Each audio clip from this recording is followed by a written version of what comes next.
관련해서 가장 중요한 사건 중에 하나라고 할 수 있는 게 사실은 김지장 스님의 구화산 개창을 꼽을 수 있습니다. 그게 중국 불교에서도 대단한 사건이기도 하고, 그 다음에 이제 지장 스님이라고 하는 분이 이제 한국 분이니까 신라 분이라서 그 부분도 이제 중요한 거기도 하고, 그래서 어떻게 보면 신라 분들이 가서 중국에 가서 뜬 분들 중에서 가장 어떻게 보면 최상까지 올라갔다는 게 이제 김지장 스님.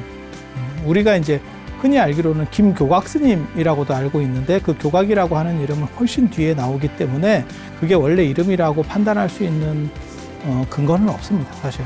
그거는 그냥 소설적인 이야기라고 보면 돼요.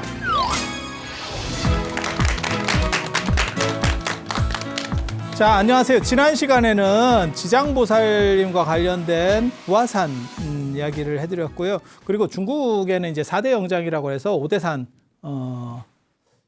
부귀시대부터 시작을 해서 당나라 초기에 완성되는 오대산이라고 하는 게 하나가 있고, 그 다음에 이제 두 번째로 완성되는 게 지난 시간에 말씀드렸던 당말에 이제 구화산, 구화산 지장보살.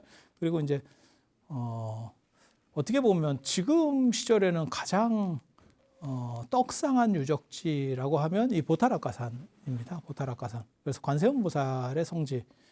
그리고 당말에 아마 조금씩 만들어지기 시작했을 거고, 그 정체성이 뚜렷해지는 것은 아무래도 오대 십국 시대 정도가 아닌가 이렇게 추정은 해봅니다. 근데 재밌는 거는 우리나라 낙산사하고 똑같은 구조이기 때문에 과연 그러면 낙산사가 오히려 빠르냐? 라는 문제가 또 벌어져요. 그 의상대사 또 이야기가 있잖아요. 그래서 보통은 중국이 더 빠르고 우리나라가 될 거다라는 생각도 있고, 그래서 이게 조금 복잡합니다. 좀 복잡합니다. 그러면 낙산사 기록은 우리가 믿을 수 있느냐? 의상대사랑 관련된 의상원효가 나오니까 믿을 수 있느냐? 그것도 삼국주사에 나오는 기록이잖아요. 문제는 그게 의상정교조에 나오는 이야기인데, 그걸 100% 신뢰할 수가 없잖아요. 그게 그 당대의 기록이 아니니까. 그래서 이런 문제들이 좀 복잡합니다. 그래서 구체성이 갖춰지는 거는 사실은 이쪽이 좀 더 빠르지 않았을까라는 정도의 추정은 해봅니다. 그리고 그게 이제 신라 쪽에 영향을 주니까 당나라 때 만들어진 거고, 그리고 그게 이제 완전하게 지금 같은 형태를 갖추는 거는 오대 십국 시대 정도가 되면 이렇게 되지 않았을까 정도를 추정을 해요. 그리고 요 말고 이제 사천성 쪽에 아미산, 그래서 보현보살 도량 하는데 거기에는 뭐 그저 그렇습니다. 그게 왜 그러냐면 보현보살이 그렇게 인기가 있질 않아서 그래서 어떻게 보면 조력적 보살이지, 보현보살은 독립해서 움직이는 경우들이 거의 없어요. 그러니까 지장보살, 관세음보살, 그 다음에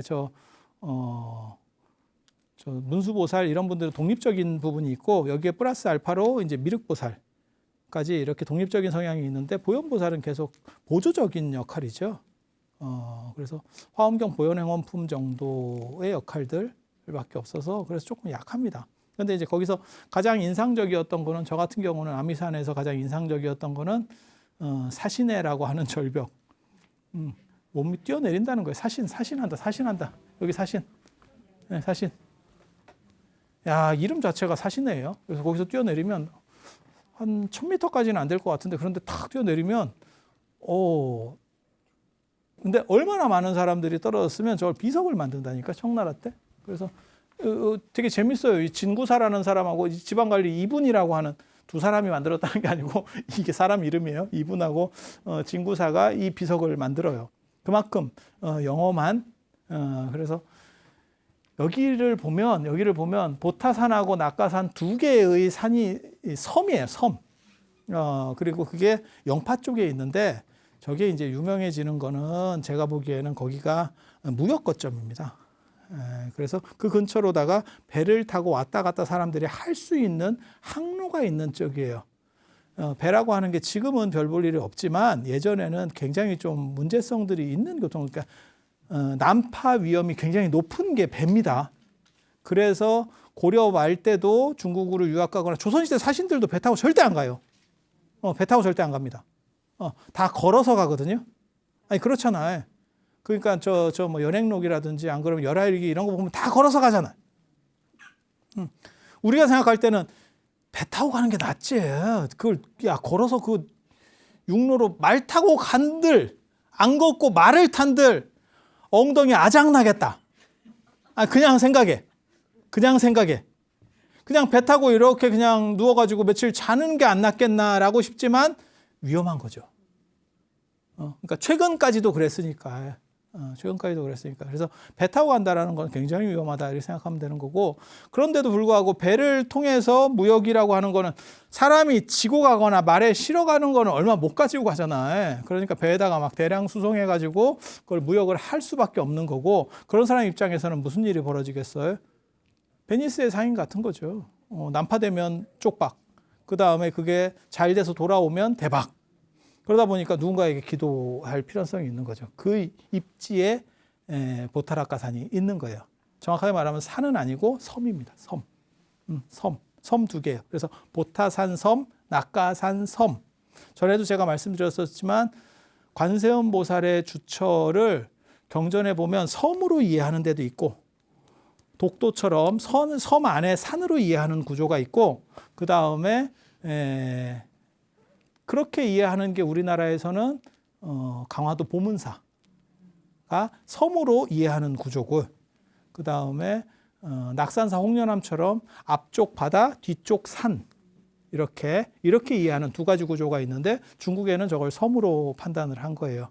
그리고 인도 기록에 의하면 섬은 아닌 것 같고 앞쪽 바다, 뒤쪽 산이 맞는 것 같아요. 그러니까 경전에는 두 가지가 섞여서 나오는데, 현장 스님이 그 대당서역기나 자은전에서 써놓은 기록들을 보면 그거는 당신이 직접 갔다 하는데 그 섬으로 간 게 아니에요. 그건 내륙이에요, 내륙. 그래서 그거는 바다가 보이는, 물이 보이는 어떠한 산이었던 것 같아요. 그래서 그게 이제 진짜 보타라카산인지는 잘 모르죠. 붙은 이름일 수도 있거든요. 우리나라 마치 태백산처럼 태백산 신단수로 환웅이 내려왔다는 이야기 때문에 나중에 태백산 이름이 붙는 거니까, 저 태백산으로 내려온 게 아니니까 그런 식으로 이름이 붙은 건지, 안 그러면 그게 시작점이 돼서 실제로 이야기가 계속 흘러갔던 건지에 대해서는 판단을 해봐야 돼요. 근데 지금 상태로는 그게 명확한 판단이 안 됩니다. 그러니까 무슨 얘기냐면 실제 지명이 있고 그 지명을 중심으로 해서 이야기가 흘러내려간 건지, 안 그러면 이야기가 먼저 있고 이야기 속의 지명이 나중에 일반 지명으로 붙는 건지, 이것도 이제 판단을 해야 되거든요. 정확하게는 잘 모르겠어요. 저도 여기 이제 몇 번 가봤는데 이게 예전에는 복 있는 사람만 가는데요. 그래서 기도하고 갔어요, 보타라카산을. 왜냐하면 파도가 치면 못 가. 그래서 업장이 두터운 사람들하고 가면 파도가 쳐서 성지순례 일정을 잡아놨는데 배가 안 떠. 뭔 생각하시면 되냐면 독도 들어간다고 생각하시면 돼요. 울릉도에서 독도 들어간다고 생각하시면 돼요. 뭔 뜻인지 아시잖아요. 그 파도가 높아서 배를 못 띄워요. 끝이지 뭐. 어떡할 거야. 그럼 이제 리더가 판단을 해야 되는 거지. 야, 반나절 일정 날리고 또 기다리자. 이제 스님이 성지순례를 갔으면 기다리자 이렇게 할 수도 있는 거고, 야, 포기하고 다른 데로 일정을 수정하자도 가능하잖아. 여러분들은 어떻게 할 것 같아요? 진짜 어려운 결정이다. 기다리자 했는데 반나절을 기다려도 파도가 잠잠해지지 않는데요. 가이드가 이렇게 얘기하잖아. 처음부터 영험도 없고 한 번 더 영험이 없고 이게 성지순례냐? 사람들이 이런 생각을 하겠지. 차마 말은 대놓고 안 하지만 영험 진짜 더럽게 없네. 우리가 이런 스님을 모시고 왔구나. 그래서 이런 데 갈 때 굉장히 부담돼요. 저희 입장에서는 굉장히 부담돼. 무조건 배를 띄워야 돼. 무조건 배를 띄워야 돼. 근데 요즘은 그런 일이 없었습니다. 쟤네들이 요즘은 뭐 중국에 가면 50km짜리 다리도 있다는 거 아니에요. 50km짜리 다리가 있다는 거 아니에요.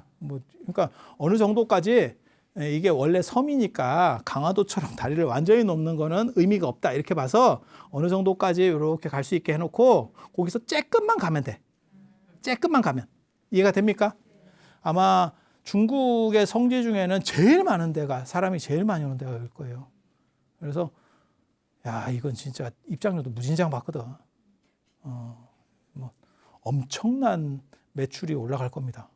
야, 이렇게 그렇게 해서 두 개의 섬인데 이 보타산이 메인이에요. 보타산이 메인이고 낙가산은 이제 누워 있는 부처님 같아요. 이렇게.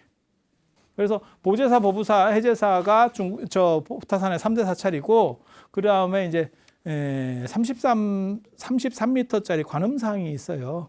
해수관음 바닷가로 이렇게 쫙 이렇게 해서 맨 처음에 저런 상을 만들었을 때는 굉장히 유명했었어요. 유명했었는데 지금은 뭐 워낙 큰 뭐 지난 시간에 얘기했었던 김교각 스님 상도 99m, 뭐 영산대불 뭐 이런 거는 뭐 100m, 150m짜리까지 있어요. 그러니까 지금은 많이 그거 됐죠. 그리고 저런 상 만드는 게 어떻게 보면 우리나라하고도 관련이 좀 있죠. 그래서 지금도 우리도 낙산사 가면 해수관음상이 있잖아요. 그렇게 해서 만드는 분들도 있고, 그 다음에 저희 가면 자중님이 있어요. 처음에 갔을 때는 저게 자색이 완연했는데 지금은 자색이 좀 죽었더라고요. 요즘 가본 바로는 좀 죽었더라고요. 그래서 중국에는 대나무가 자주색 대나무라고 얘기해요. 우리는 청죽이고, 우리는 저 의상대사 그 이야기에 의하면 청죽, 푸른 대나무로 되어 있고, 여기는 자죽. 그래서 저 그림도 다릅니다. 수월관음도를 보면 중국 그림에서는 자주색 대나무가 3그루, 우리는 푸른색 대나무로 2그루. 뭐 이렇게 차이가 있어요. 그래서 진짜 자중님이 있죠. 그런데 전에는 제가 자중님을 봤을 때 굉장히 자색이 뚜렷하다 이랬는데 지금은 언뜻 보면 오죽이에요. 언뜻 보면 오죽.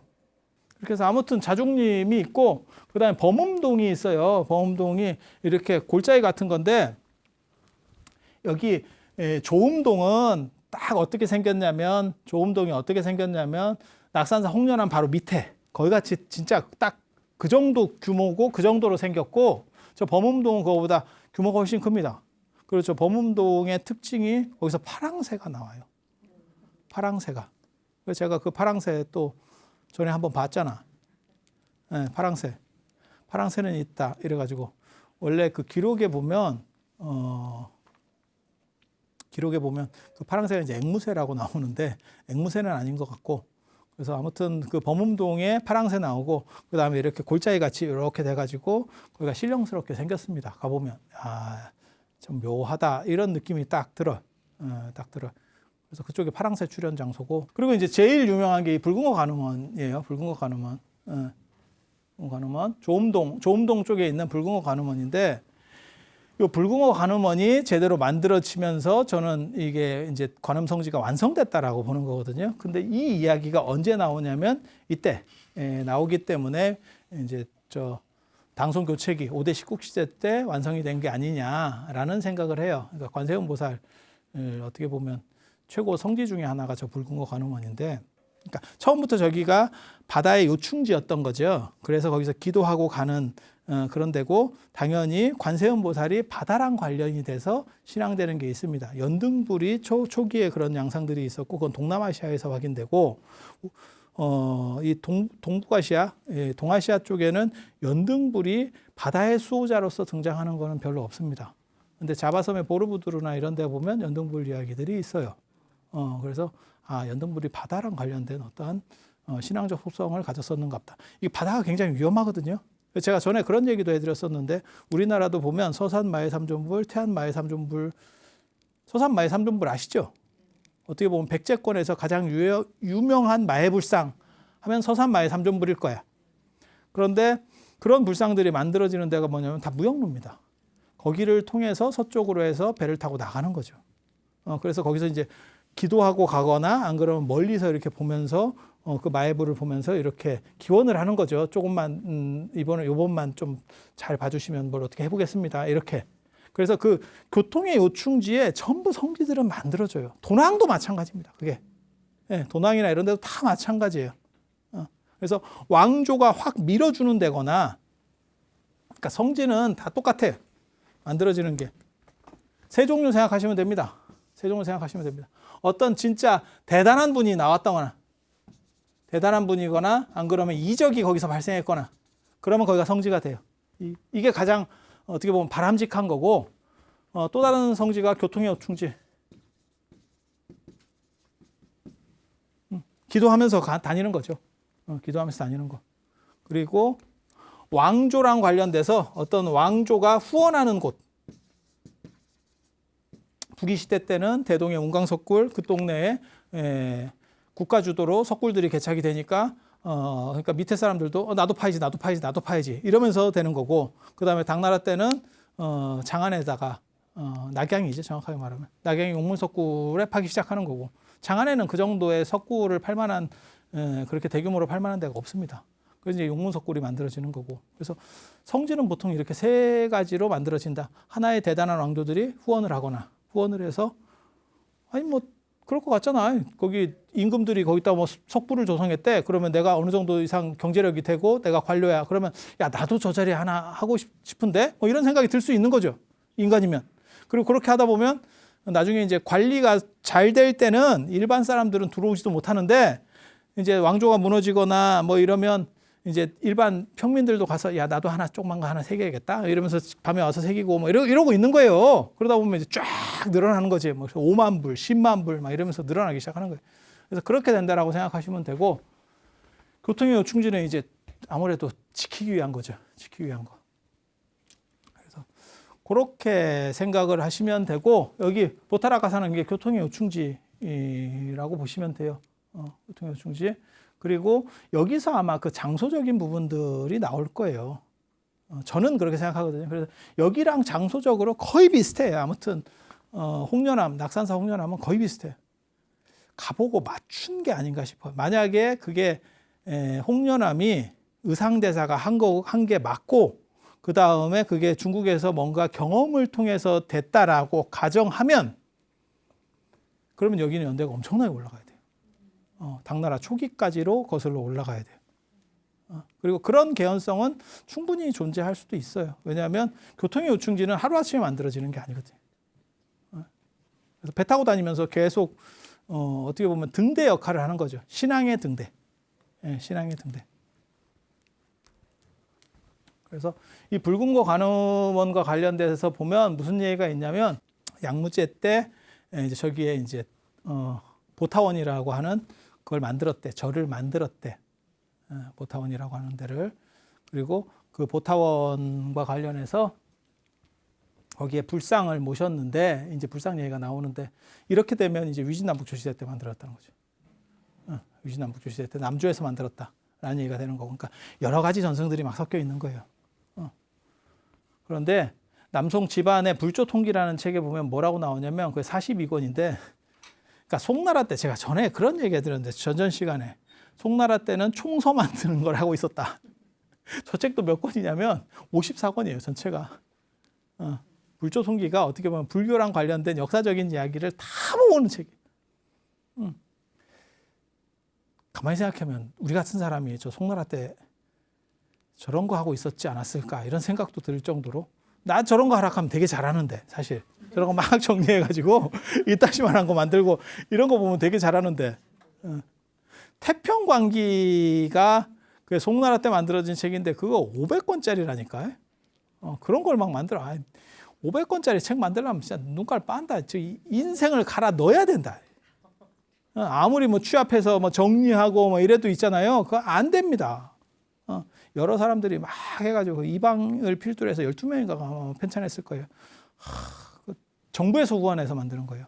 그래서 그런 유행들이 있어요. 그 불조통기에 보면 일본 승려인 해악이라는 사람이 후량 때, 여기 이제 또 나오는 거예요, 연도가. 그러니까 이게 5대 식국 시절이구나. 이게 당나라가 900년대 초반에 끝나니까 요때 후량이 이제 주전충 해갖고 당나라를 끝내는 사람이거든. 그래서 그때 오대산에 있는 관음상을 옮겨온대. 일본 승려가. 그러니까 오대산이 먼저 있었구나라는 정도를 생각해 볼 수 있는 대목이 나오는 거야. 오대산이 벌써 오대산보다 빠르지는 않겠는데, 그러니까 관음 성지로서 정립되는 게 라는 얘기예요. 제한적인 거에. 물론 이 기록을 보면 이게 양무제 때 벌써 보타원이라고 하는 절이 있었다라고 하는 거 보면 관음성지 아니어서? 라고 생각할 수 있는데, 그러니까 만들어지고 있는 거고 완성은 이쪽 아닌가라는 생각을 해볼 수 있는 거예요. 지금 완비되는 거는. 지난 시간에도 얘기했잖아요. 그 김지장 스님과 관련돼서 연차로서 이렇게 어떻게 보면 한 1000여 년 정도까지 쭉 이렇게 붙으면서 결국 완성됐구나. 그래서 지금 우리가 알고 있는 김지장과 관련된 이야기, 그 다음에 구화산 화성사와 관련된 그 총체적인 스토리는 한 1000년에 걸쳐서 쭉 한 단계씩 붙어서 청나라 초쯤 아니면 명나라 말쯤 완성됐다. 풀세트가 완성됐다. 라는 정도로 이해해 볼 수 있는 거고, 여기도 그러니까 시간이 걸리는 거예요. 이게 한 사람이 다 하는 게 아니기 때문에 조금씩 붙다가 그게 깎여 나가면서 하나의 전체를 구성해서 만들어내는 거기 때문에 시간이 걸리는 거예요. 그래서 여기 보면 일본 승려가 오대산에서 관음상을, 왜 오대산에서 관세음보살을 모셔왔대? 문수보살상도 아니고. 그 이야기는 뭐냐면 오대산이 먼저 쉽게 말해서 이렇게 자리 틀을 잡고 있었고, 신앙의 중심으로서 틀을 잡고 있었고, 그것을 본따서 이렇게 아류들이 나간 게 아닌가라는 생각을 하는 거예요. 우리도 마찬가지입니다. 한국 불교에서도 평창 오대산이 제일 빨라요. 성산으로서 제일 빨라. 그래서 한국 이렇게 지도를 보면 여기 평창 오대산에서 문제 시작이 돼서 문수신앙이 나오는 거고, 성산, 산 자체가 산이라고 성스러운 산이라고 하는 요 개념은 문수가 제일 빨라, 오대산이. 그리고 요게 영향을 줘서 요 옆에 연천의 보계산으로 넘어가는 거고, 이건 통일신라 말이에요. 이게 지장보살 보계산으로 넘어가는 거고, 요 조금 위쪽으로 가가지고 어디 나오냐면 여기 금강산. 금강산은 원간섭기 초에 나옵니다. 그러니까 고려 중기지. 원간섭기 초에 만들어지는 거예요. 그래서 하나의 모델이 잘 되는 게 있으면 따라쟁이들이 그 근처에서 생겨. 아니, 그건 그럴 수밖에 없어요. 사업하는 집안에서 사업하는 자식들이 나오기가 쉬워. 선생 집안에서 선생님 집안에서 선생님 나오기가 쉬워. 왜냐하면 계속 그걸 보잖아. 아니, 그렇지 않아요? 뭐 그렇게 되는 거죠. 그래서 그런 정도 생각을 하시면 돼요. 그래서 이게 왜 관세음보살이 뜬금없이 오대산에서 왔다고 할까? 그거는 정통성을 이식시키려고 하는 어떤 신앙의 정통이라고 하는 부분에서 연결시키려고 하는 부분이 아니었겠나라는 생각이 있기 때문에 이쯤 돼야 완성된다라고 생각을 하는 거예요. 만약에 이때 이게 오대산 얘기가 빠져 있고 관음상을 어디서 뭐 어떻게 했어? 라고 했으면 그건 독립으로 완전히 완성이 됐다라고 볼 수 있는 거예요. 근데 누군가를 땡기려고 한다는 게, 그러니까 기술 제휴를 하고 있는 거지. 그러면 네가 100% 기술 없는 거 아니야? 우리가 그 생각을 해볼 수 있다는 거야. 이해가 됩니까? 삼성이 어디랑 기술 제휴를 하고 있어. 그러면 100% 기술은 쟤한테 없는 것 같은데? 이 생각이 드는 거죠. 그래서 일본 사람, 이게 되게 재밌어. 일본 사람이 관세음보살상을 모셔가려고 했는데 여기 와가지고 배가 안 움직이더래. 그래서 붉은 거 관음원이에요. 더 이상 가려고 하지 않는다. 그래서 멈췄다는 거예요. 멈췄다. 이 멈췄다 기록이 우리나라에도 또 여러 번 있잖아요. 황진이 빤스 사건. 황진이 빤스 사건과 상원사 젖꼭지 사건. 그게 다 멈춘 기록이잖아요. 이야기는 다 들어보셔서 아시잖아요. 그냥 짧게만, 혹시라도 모르시는 분이 짧게만 그냥 잠깐만 얘기하면, 황진이를 그 사랑한 상사병 걸려서 죽은 사람의 관이 황진이 집 앞을 지나갈 때 더 이상 멈춰서 움직이지 않았더니 황진이가 꼬쟁이를 벗어서 그 위에 덮어줬더니 그 냄새를 맡고 기겁을 하면서 움직였다더라. C컵에서. 그게 하나의 사건이었고, 그래서 우리에게 주는 교훈은 빤스를 빨아입자. 하나 중대한 교훈을 주는 이야기였고, 또 하나는 안동 문루에 걸려 있었던 문 위에서 종치는 시간을 알려주는 종으로 쓰이고 있었던 절에, 원래는 절종이었는데 불교가 무너지면서 그 종을 세조 때 상원사, 평창 오대산 상원사로 옮길 때 그때 이제 안 옮겨져서 거기에 미련이 있는갑다. 이래서 그 젖꼭지에 유두, 해석하면 젖꼭지예요. 그 유두 하나를 띄어서 그 자리에 놨더니 뭐 옮겨졌더라. 그래서 안 움직인 뭐 이런 얘기들이 있는 거죠. 그래서 관세음보살이 안 움직였다. 일본으로는 가고 싶지 않다. 이렇게 해서 그 자리에다 모신 게 붉은 거 관음원이에요. 그래서 저기가 보타원인지 붉은 거 관음원인지 이게 같은 건지 모르겠는데 아무튼 가장 영험하다라고 하는 관세음 보살상이 저 붉은 거 관음원에 있는 거예요. 그러니까 나는 일본으로 안 가. 일본은 그렇게 얘기해도 뭐 별 문제는 없을 거야. 우리 반일 감정이 많은 나라니까 일본은 좀 떨어져서 안 가. 이렇게 아는 분만이 있는데 대부분은 이렇게 아는데 문제는 그게 또 다른 기록에 보면 신라로 모셔가려고 했었다는 거예요. 그게 이제 서긍이라는 사람이 고려도경 이 책이 남아있으면 진짜 대박인데 너무너무 안타까운 책이 책은 있어요. 책은 있어. 근데 고려도경이거든. 그러니까 서긍이라는 사람이 사신으로 와서 고려의 사신으로 와서 풍속을 기록한 책이에요. 근데 기록만 한 게 아니고 저 사람이 그림도 그리는 사람이어서 그림을 그렸는데 야 대박이지. 그래서 원래는 요즘 책처럼 글 내용도 있고 거기에 그림이 들어가는 거예요. 이게 이거야, 이게 이거야. 왜냐하면 외국 문물이니까 설명만 해서는 전달이 잘 안 되잖아요. 그러니까 그걸 그렇게 친절하게 해줬는데 그 도가 없어졌어. 도 쪽은 없어지고 그림 쪽만 있는 거예요. 그러니까 무슨 생각을 하냐면 자꾸 상상을 해야 되는 거지. 이제 사람이 그림을 놓고 원래 설명하는 책이었는데 그림이 빠지니까 이게 이건가? 저건가? 이제 이렇게 되는 거예요. 근데 거기에 보면 뭐라고 나오냐면 서궁에 써놨는데 1123년에 쓴 책이에요. 그러니까 요거보다는 늦지. 근데 거기서 신라 상인이 오대산에 있는 불상을 모셔가려고 했었다라는 이야기가 나와요. 근데 저쪽이 뭐가 있냐면 통일신라 시대에는 저쪽이 신라하고 무역로입니다. 그러니까 우리가 생각하는 그 장보고 뭐 다 알잖아요. 궁복이라고 하는 사람이잖아요. 그렇게 해서 그쪽과 관련해서 이 해상 이렇게 루트거든요. 그래서 뭐 저 산동반도 쪽에 뭐 법화원 이런 거 들어보셨어요?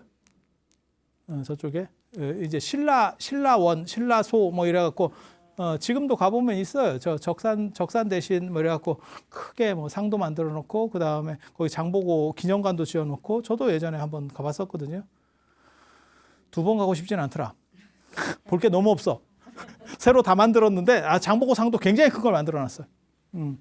그렇게 해서 그런 쪽하고 무역을 하고 있었기 때문에 거기를 거점으로 해서 오대산에 있는 거를 빼서 그쪽으로 한번 옮기고 이쪽으로 내려와서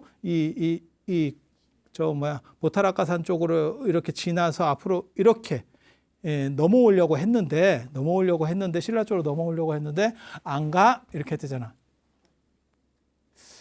이거는 얘가 좀 틀리지. 일본으로 안 가려고 했으면 오케이가 되는데 왜 우리나라로 안 오려고 했을까? 이제 이 생각이 드는 거죠. 이거 조금 기분이 조금 나쁘려고 하는데 그렇게 해서 머물렀다는 거예요. 그래서 이 기록을 통해서 뭘 알 수 있냐면 신라 상인 이야기가 나오는 걸로 봐서 이거는 이 시절 얘기를 하는 게 아닙니다. 이 사람도 배를 타고 오면서 이 얘기를 들은 거예요. 이런 얘기들을 듣는 거예요. 그래서 신라 상인 예전에 이제 장보고 때 그 근처 얘기일 겁니다. 그래서 그런 얘기들을 하면서 신라가 거기에 무역 거점들을 가지고 있었구나. 산동 쪽에 무역 거점을 가지고 있었구나. 그런 걸 알 수 있는 이야기 중에 하나고 그러한 차원에서 불교들이 이식되고 있었다. 오대산 불교나 이런 것들이 이식되고 있었다라는 내용들이 사실 그 구조를 짜낼 수 있는 그래서 이 2가지가 있어요. 붉은 거 관음원과 관련해서는 이 2가지 이야기들이 있고 그 다음에 관음신앙이 지금은 현세적인 거를 도와주는 신앙 이렇게 되어 있지만 실제로는 바다랑 많은 관련들이 있어요. 그래서 어떻게 보면 지금 중국에 가보면 진짜 중국 모든 사찰은 구조가 똑같아요. 우리나라도 거의 비슷한데 중국도 사찰 구조가 똑같거든요. 맨 앞에 금강역사 둘이 있고 그 다음에 들어가면 포대화상이 이렇게 있습니다. 배를 까고 배 까고 있는 포대화상. 배 까고 거기서 배를 한번 이렇게 만져주고 참매배꼽이네 이러면서 딱 들어가면 그 옆에 뭐가 있냐면 사천왕이 있죠. 보통 사천왕이 있고 이 포대화상 뒤쪽에 누가 있냐면 위태천이 있습니다. 위태천이 누군지 잘 모르실 건데 이게 동진보살이라고도 하고 우리나라에서는 어디 있냐면 신중단의 중앙에 금강절을 들고 있거나 이렇게 들거나 이렇게 들거나 이렇게 짚고 있거나 이게 위태천이에요. 그러니까 신중단에 보면 신중도가 이렇게 두 개로 양분이 되어 있거든요. 그래서 위쪽에는 제석천, 범천 이 투톱 체제로다가 문관 목장으로 하고 있고 밑에 이제 무관들을 장군 목장으로 다 하고 있는데 거기 중간에 메인으로 이렇게 날개 달린 투구를 쓰고 있는 게 조익관 뭐 이런 건데 그런 걸 쓰고 있는 게 위태천 동진보살이라고 하는 건데 이 양반이 여기 뒤쪽에 이렇게 배치가 돼 있고 그리고 이걸 넘어가면 여기 이제 뭐 대웅전 여기 종로고루가 나오고 그 다음에 대웅전이 이렇게 나오면 요 옆에 16나안이 쭉 배치가 돼 있습니다. 중국 국절은 다 똑같아요. 16나안이 배치가 돼 있고 요 앞에 부처님을 뭐 한 분을 모셨든 세 분을 모셨든 다섯 분을 모셨든 뭐 모셨다고 치고 뒤쪽으로 가면 여기에 관세음보살이 모셔져 있죠. 관세음보살이 모셔져. 그래서 부처님 뒤쪽에 관세음보살을 모시고 있다. 라고 하는 거고 그런 식의 구조는 오늘날 우리나라 절에도 있습니다. 뭐 마곡사라든지 선운사라든지 그리고 석굴암에 가시면 부처님 뒤쪽에 왜 11명 관음이 있는지도 사실은 같은 논리 구조예요. 같은 구조로 되어 있는데 문제는 그 이제 강진무의사나 뭐 다 마찬가지인데 그렇게 부처님 뒤에 관세음보살을 모시고 있는데 그 관세음보살을 33응신으로 모시는 경우도 있지만 대부분은 자항보도라 그래요. 자항보도. 그래서 자비로서 중생들을 바다나 이런 데서 건네주는 그러니까 문제점이 있는 데서 건네주는 그런 보살. 그래서 보통은 서가지고 이렇게 감로병을 밑으로 해서 이렇게 내리고 있는 그러한 모습들로 되어 있죠. 그래서 바다랑 연결된 어떠한 수신의 성격, 물로부터 사람을 보호해주는 그런 성격을 가지는 게 관세음보살이에요. 그래서 관세음보살의 주처는 전부 다 물과 관련된 곳에 있습니다. 유명한 데는 전부 물과 관련된 곳에 있고 우리나라도 뭐 낙산사도 그렇고 그 다음에 저 보문사, 그 다음에 홍련암 뭐 다 마찬가지죠. 다 물 있는 쪽에 있고 그것도 큰 물이거나 바다거나 둘 중에 하나입니다. 큰 물이거나 바다. 내륙에 있는데도 물이 있어야 되고 그다음에 만약에 물이 없으면 어떻게 하느냐. 티베트는 그걸 했잖아. 티베트의 달라이라마 존자를 이제 관세음보살의 화신이라고 하고 그 다음에 그 포탈라궁을 보탈아까산을 포탈라궁이거든요. 걔네 말로 이제 포탈라궁이 되는 건데 그런데 거기에 원래 그 포탈라궁 앞에 광장 지금은 광장으로 쓰고 있는데 거기가 원래는 연못이었죠. 연못이었죠. 그래서 관세음보살 성지에는 전부 물을 놓는 그리고 티베트에는 물이 그렇게 뭐 있을 만한 건덕지가 없습니다. 뭐 당연한 거지만 해발이 높으니까 그러니까 아예 연못을 파는 거죠. 그래서 관음 성지는 다 물하고 관련이 된다더라. 그래서 관세음보살에게 수신의 성격이 굉장히 강하고 물과 관련된 보호자의 성격이 굉장히 강한 거고 그래서 지금 이런 식으로 해상에서의 안전을 보호한다라고 하는 이런 측면들이 나오는 거예요. 그래서 저게 처음부터 저 속성을 가지고 있었는지는 잘 모르겠어요. 잘 모르겠어요. 하지만 관세음보살에게 해상과 관련된 속성은 분명히 존재했고 그것은 나중에 이제 해상용왕이 관세음보살의 좌우부처가 남순동자 해상용왕이거든요.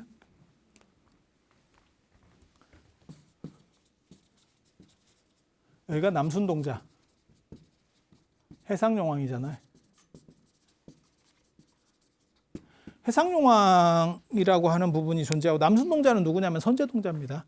그래서 남방을 순유하면서 선제동자가 관세음보살에게 법문을 이렇게 듣기 때문에 그 53선지식 화엄경 입법개품에서 나오는 거라서 저렇게 나오는 거고 그래서 저 두 분을 해상용왕은 누군지 잘 모르죠. 구체적이면 저렇게 표현을 쓰지 않습니다. 해상용왕은 그냥 바다의 용왕이라는 뜻이니까 야 그게 누군지 어떻게 알아? 한국 사람 이거랑 똑같은 거잖아. 어쩌라고? 그러면 인도에는 용왕 이름들도 많이 있습니까? 있죠. 왜 없어요? 화엄경, 법화경만 읽어봐. 뭐 난타용왕, 발란타용왕, 뭐 무찰린다 용왕 해갖고 용왕들이 8대 용왕 뭐 이런 게 다 있어요. 그런데 여기는 뚜렷하지 않죠. 뚜렷하지 않다는 건 뭐냐면 초기에 있었던 건 아니구나. 결합되는구나. 그러니까 명확하게 뭔가를 설정하지 못했구나.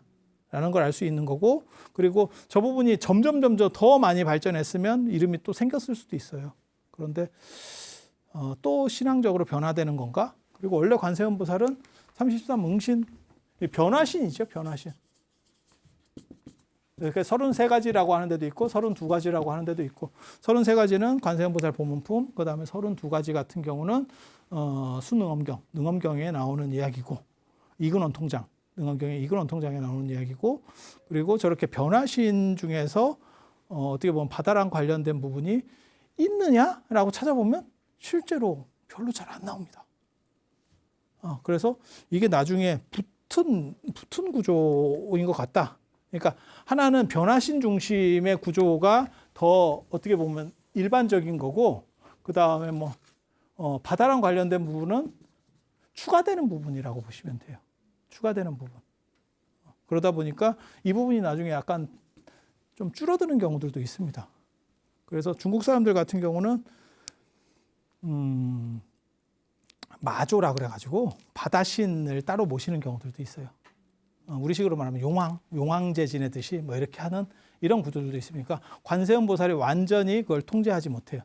그리고 보살들이 이제 타고 다니는 동물을 보면 문수보살은 사자를 타고 지장보살은 지난 시간에 얘기한 개를 타고 그 개는 제청, 선청이라고 하는 흰개고 타는지 뭐 같이 다니는지는 잘 모르겠어요. 타고 다니기는 좀 그렇지. 타고 다니면 치질 걸린다. 개도 못할 일이지만 사람도 못할 일이야. 이거 생각 잘해야 돼. 근데 관세음보살은 기룡관음이라고 해서 용을 타죠. 자항보도나 이런 그림에서는 용을 타는 모습으로 중국에서 나오지만 우리나라 그림 같은 경우에서는 대부분 연꽃잎을 탑니다. 보드를 타죠. 보드를. 이게 파도 타기를 한다고. 그래서 보드를 타는데 중국은 또 용을 탄다고. 실제로 이렇게 부조된 것들이나 안 그러면 관세음보살 조각을 보면 용 타는 모습으로 많이 나옵니다.